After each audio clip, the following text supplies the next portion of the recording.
हरे राम राम राम हरे हरे, हरे कृष्णा कृष्णा कृष्णा हरे हरे. हरे राम राम राम हरे हरे, हरे कृष्णा कृष्णा कृष्णा हरे हरे. हरे राम राम राम हरे हरे, हरे कृष्णा कृष्णा कृष्णा हरे हरे. हरे राम राम राम हरे हरे, हरे कृष्णा कृष्णा हरे हरे. हरे राम राम राम हरे हरे, हरे कृष्णा कृष्णा हरे हरे.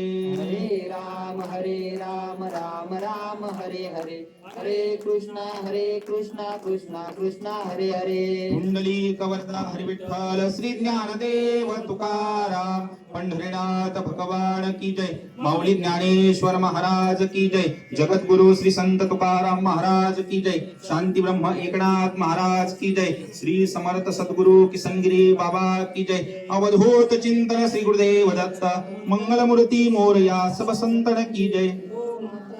जय जय. वक्रतुंड महाकाय सूर्यकोटी समप्रभ, निर्विघ्नं कुरु मे देव सर्व कार्येषु सर्वदा. गुरुर्ब्रह्मा गुरुर्विष्णू गुरुर्देव तस्मै श्री गुरवे नमः. महायोग पीठे तटे भीमरथ्यां, वरं पुंडलीकाय दातुं मुनीन्द्रे, समागत्य तिष्ठं तमानंद कंदं, परब्रह्मलिंगं भजे पांडुरंगं. शबरीर्नाम कुलोत्पन्नं, मारुतिर्नाम यस्य पितः, माता राहिर्नाम यस्य, तन्नमामि किसनगिरिम्. आता विश्वात्मके देवे, येणे वाग यज्ञ तोषावे, तोषोनी मज द्यावे पसाय दान हे. जे खळांची व्यंकटी सांडो, तया सत्कर मिरती वाढो, भूता परस्परे पडो मैत्र जीवांचे. आज या ठिकाणी आपल्या आश्रमामध्ये जी प्रवचनाची असणारी सेवा या ठिकाणी सुरू झालेली आहे. आज कार्तिक वारीचं असणारं, कार्तिक एकादशीचं असणारं मोठं पर्व, आणि या पर्वावर माऊलींचं असणारं पसायदान आणि पसायदानांच्या असणाऱ्या या 2 ओव्या आपण प्रवचनासाठी या ठिकाणी निवडलेल्या आहे. या ठिकाणी आश्रमावरती जी आपली कार्तिक स्नानाचं असणारी मोठी परंपरा, मोठी उत्साह तुम्ही आम्ही सर्वजण घेत असतो, या भक्तीचा आनंद घेत असतो. आणि तुमचं असणारं सहकार्य, तुमच्या सर्व भाविकांचं सश्रद्ध अंतःकरणाने तुम्ही येता. जर एकादशीला पंगत असेल, सप्ताह कालावधीमध्ये असणारं श्रमदान असेल, अन्नदान असेल, द्रव्यदान असेल, अशा विविध अंगाने आपण या ठिकाणी पांडुरंगाची सेवा करता. आपल्या असणाऱ्या अंतःकरणामध्ये जी भक्ती आहे, त्या भक्तीचा कृतार्थ होण्यासाठी, पांडुरंगाची सेवा करण्यासाठी आपण जी सेवा समर्पित करत आहात. आणि आज आपल्या वारकरी नियमानुसार असणाऱ्या 24 एकादशीपैकी असणाऱ्या 4 पर्वणी, 4 एकादशी महत्वाच्या सांगितलेल्या आहेत. त्यामध्ये आषाढी, कार्तिकी, चैत्र आणि माघ या 4 वारी आहे. त्या 4 वारीपैकी असणारी ही आजची कार्तिक एकादशी. आणि असं शास्त्रामध्ये सांगितलं जातं की भगवंत आषाढी एकादशीला विश्रांतीला या ठिकाणी जात असतात, आणि 4 महिने कार्तिकीला देव उत्थापन एकादशी पण आपण या एकादशीला म्हणतो, की आज भगवंत निद्रेतून जागे होत असतात. आणि महिनाभर काकडा करण्याचं कारण, कार्तिक स्नान करण्याचं कारण हेच की भगवंत जागे होणार आहे. आणि आपल्याही आयुष्यामध्ये जाग राहण्याचं काम, जीवनामध्ये जागा करण्याचं काम विविध अभंगाच्या माध्यमातून संत मंडळी आपल्याला करत असतात. मग जगजोगी जगजोगी जाग जाग बोलती, हे जागा करण्याचं काम संत महात्मे आपल्याला या ठिकाणी करत असतात. आजच्या या प्रवचनासाठी जी ओवी घेतलेली आहे, कुरुक्षेत्रावरती असणारं भगवान श्रीकृष्णाने जे ज्ञान अर्जुनाला सांगितलं, 700 श्लोकाचं असणारी गीता सांगितली आणि त्या 700 श्लोकाचा विस्तार माऊलींनी 9000 ओव्यामध्ये ज्ञानेश्वरीमध्ये केलेले आहे. आणि ह्या ज्ञानेश्वरीचं पूर्ण सार, या 9000 ओव्यांचं पूर्ण सार या असणाऱ्या पसायदानामध्ये, या 9 ओव्यामध्ये माऊलींनी सांगितलेलं आहे. जे एवढं मोठं मी पसायदान सादर केलेलं आहे, पसायदान या ठिकाणी सांगितलेलं आहे, त्या पसायदानाची असणारं खरं कारण की मी का बरं हे पसायदान सांगितलं, का बरं या पसायदानाची सुरुवात केली, तर सुरुवातीलाच माऊलींनी सांगतात की आता विश्वात्मके देवे येणे वागयज्ञ तोषावे. जो मी हा वागयज्ञ सांगितलेला आहे, जी हे ज्ञानेश्वरी सांगितलेली आहे, त्या ज्ञानेश्वरीवर खुश होऊन तुम्ही आपल्या विश्वात्मक देवाला, म्हणजे या ठिकाणी ज्ञानोबरायांनी कोणत्या देवाचं नाव घेतलं नाही, जो विश्वामध्ये देव असन, मग जो सर्वश्रेष्ठ देव असन, त्या देवाकडे प्रार्थना करतात आणि सुरुवातच आता या शब्दापासून करतात. एखाद्या प्रकरणाची असणारी पूर्णता ही आता या शब्दात येत असते की आता हे सगळं करून झालं आणि आता हा शेवट आहे आणि आता हे आम्हाला मागणं मागायचं आहे. मग विश्वात्मक देवाकडे मागणं मागत असताना येणे वागयज्ञ तोषावे, जो मी वागयज्ञ सांगितलेला आहे त्याच्यावर तोषून प्रसन्न होऊन ज्ञानोबरायांचे असणारे गुरु कोण, निवृत्तीनाथ महाराज, त्यांचे मोठे असणारे गुरु, मोठे बंधू, तर त्यांच्या पुढे ज्ञानेश्वरी सांगत असताना ते सांगताय की आहे ना, आता मी ह्या ज्ञानेश्वरीची असणारी पूर्णता केलेली आहे आणि आता या ज्या ज्ञानेश्वरीवर तोषून म्हणजे प्रसन्न होऊन, विनाकारण असं नाही, प्रसन्न होऊन की बुवा आपण एखादा आपल्या असणाऱ्या कामगाराला, एखादा कामगार म्हणला की मला ह्या महिन्यामध्ये पैसे वाढवून पाहिजे, तर आपण तोषून नाही देत त्याला, नाराज होऊन की बुवा काय इफेक्ट घ्या भाई, वाढवून घ्यायचं, घ्या हे पैसे. पण तसं नाही, माऊली म्हणतात की तुम्ही तोषावं, तुम्ही याच्यावर प्रसन्न व्हावं या पसायदानावर, आणि त्याच्यानंतर मी जे दान मागत आहे तोषोनी मज द्यावे, पसाय दान आहे. पसायदान या शब्दाची सुरुवात पसाय, प्रसन्न होऊन, प्रसन्न होऊनच आपण हे दान मला द्यावं.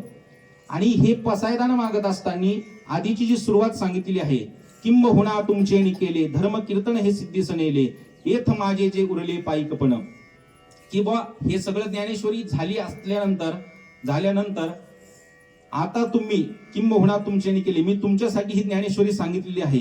धर्म कीर्तन, मी जे हे धर्म कीर्तन सांगितलेले आहे ते सिद्धीस गेलेलं आहे. आणि येथ जे माझे उरले पायिकपण, म्हणजे संतांची असणारी जी मागणी आहे किंवा ज्ञानेश्वर महाराज स्वतःला पायिक समजतात की मी हे एवढे मोठे ज्ञानेश्वरी सांगितली पण मला याचा तिळ मात्रही गर्व नाही. एक संतांचा मी पायिक आहे, संतांचा मी दास आहे आणि या दासानेच मी जे हे मागणं करत आहे, दास होऊन मी तुमच्या पुढे मागणं करत आहे. आणि विशेषत्वानं संतांच्या बाबतीत सांगायचं झालं तर संत हे कायम आपल्याला दास समजतात. कधीही कोणत्याही कामाची जी महती आहे की बा मी हे काम केलं तर ते काम स्वतः संत घेत नाही. संत हे काम, संत ज्ञानोबरायांनी हे काम निवृत्तीकडे दिले. निवृत्तीनाथ महाराजांनी जे गुरु आहे त्यांच्या कृपेने मी हे जे धर्मकीर्तन सांगितलेले आहे, जे ज्ञानेश्वरी सांगितलेली आहे ती या ठिकाणी मी त्यांच्या कृपेनेच केलेली आहे. आणि ही मागणी संतांनी मागावी तर तीच संतांचीच मागणी आपण ऐकावी. संतांचं मागणं हे योग्य मागणं आहे. संतांचं मागणं हे तुमच्या माझ्या हितासाठी मागणं आहे की बा संस्कृत मधली असणारी गीता सर्वसामान्यांना कळावी याच्यासाठी जी मराठीमध्ये ज्ञानेश्वरी माऊलींनी पूर्वी सांगितलेली आहे त्याचा विस्तार हा ज्ञानेश्वरीमध्ये सांगितलेला आहे. आणि तुमचं आमचं असणारं मागणं हे वेगळं असतं. तुमचं मागचं असणारं मागणं हे स्वार्थासाठी असतं की मला ह्या गोष्टी मिळाव्यात, मला त्या गोष्टी मिळाव्यात. पण साधू संतांची ती गोष्ट नाही की मला ही मागणी पाहिजे, मला ही स्वतःसाठी पाहिजे. स्वतःसाठी त्यांनी काहीच मागितलं नाही. भगवान ज्ञानोबरायांनी या ठिकाणी सर्वांसाठी कुटुंबवत्सल म्हणजे सर्व देशाला, सर्व जगाला या ठिकाणी कुटुंब समजूनच मागणी या ठिकाणी मागितलेली आहे. आणि मागणी कोणाकडे तर विश्वात्मक देव की जो देऊ शकतो पूर्ण जगाला. की बुवा आपण पण मागणी मागतो की माझ्यासाठी हे मिळावं ते मिळावं, आणि देवासाठी द्यायचा वेळ आला तर असेच तिघ जण मित्र असतात आणि देवाला म्हणतात की आमची इतकी गरिबी चालू आहे तर आम्हाला काहीतरी देवा मिळावं, त्याच्यातला थोडा काहीतरी भाग आम्ही तुला देऊ. पण माणसं इतकी हुशार की बा ते रस्त्याने जात असताना त्यांना सोनं सापडतं की बा देवाच्या कृपेने आपल्याला आज सोनं मिळालं तर याच्यातला काहीतरी भाग आपण देवाला दिला पाहिजे. म्हणून एक जण म्हणतो की नाही आपण देवाला देऊ. मग याच्यातलं एक वर्तुळ लागतात, ते छोटं वर्तुळ लागतात, आपण सोनं वर फेकायचं म्हणे, त्याच्यात जे पडन तेवढं फक्त देवाला द्यायचं. इतके हुशार. दुसरा म्हणे किती स्वार्थी तू, असं नाही करायचं म्हणे, पूर्ण गावाला वर्तुळ आखायचं म्हणे आणि जोरात मध्यभागी उभा राहून सोनं वर फेकायचं, जे बाहेर पडन वर्तुळाच्या ते देवाला द्यायचं म्हणे. तिसरा म्हणे तू एक छोटा आखतोय एक पूर्ण आखतोय बाहेर पडन ते म्हणतोय. तिसरा म्हणे तसं नाही करायचं म्हणे. देव कुठं असतो की माऊली ही उपमा, आईची उपमा ही माऊलींना दिलेली आहे आपण, आणि त्या उपमेप्रमाणेच माऊलींनी खरं दुष्ट प्रवृत्तीचे असणारे तर दुष्ट प्रवृत्तीचे लोक नष्ट नाही हो असं म्हटले.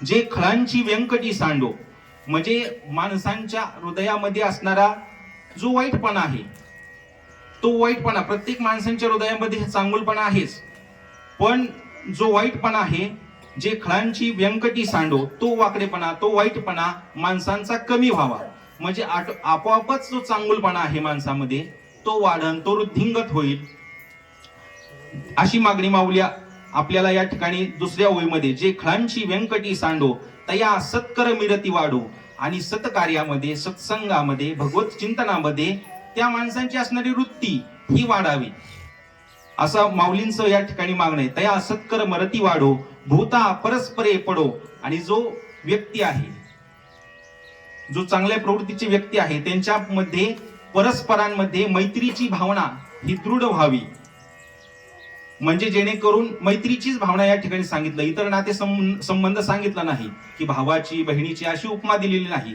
तिथं माऊलींना माहिती की तिथं संकुचितपणा येऊ आपलेपणा येऊ शकतो, म्हणून मैत्री ही भावना सगळ्यात श्रेष्ठ भावना माऊलींनी सांगितलेली आहे. तया सत्कर मरती वाढो भूता परस्परे पडो मैत्र जीवांचे, अशा पद्धतीचे माऊली या पसायदानामध्ये मागणी या ठिकाणी मागतायत. आणि आपण आज या कार्तिक एकादशी निमित्त 2 असणाऱ्या ओव्यांचा या ठिकाणी अभ्यास केलेला आहे, चिंतन केलेलं आहे, आणि अशाच पद्धतीचं चिंतन आपण पसायदानावरती, इतर या गोष्टीवरती, इतर अभंगावरती आपण करणार आहोत. आणि एक 20 मिनिटं सांगितले, ते 20 मिनिटात आपण आटोपत घेऊ. त्याच्यामुळं आजची झालेली जी प्रवचनाची सेवा आहे ती पांडुरंगाच्या चरणी समर्पित करून या ठिकाणी आपण थांबूया. तुकाराम तुकाराम तुकाराम तुकाराम तुकाराम तुकाराम तुकाराम. पुंडलिक वरदा हरी विठ्ठल श्री ज्ञानदेव तुकाराम. पंढरीनाथ भगवान की जय. माऊली ज्ञानेश्वर महाराज की जय. जगद्गुरु श्री संत तुकाराम महाराज की जय. शांती ब्रह्म एकनाथ महाराज की जय. श्री समर्थ सद्गुरु किसनगिरी बाबा की जय. अवधूत चिंतन श्री गुरुदेव दत्त. मंगल मूर्ती मोरया सब संतन की जय. गो माता की जय.